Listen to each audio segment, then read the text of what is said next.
तरी आचेकर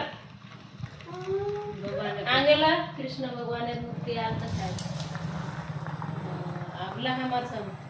ये हमारा घर करून काढून लड्डू गोपाल इमार बाहेर घरचं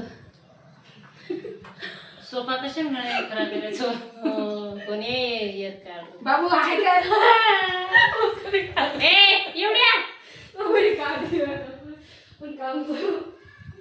वाह कसं काय वाटायचा वा वा छान छान छान छान छान आज मार भेन मार घराईचं मार अत्यार मोठ छोरी हमारी याडी दाखल हमार भेनच मोठ पण मार भाईच आणि कॅमेरा हुंड्या गारो कोणीच बोलले रानू ये हमार नानकी भेन हमार मंडळी बोला मंडळीच आहे नमस्कार आमची ताई आली आहे आज घरी चहा पण घेत नाहीये नाही चहा नाही घेतले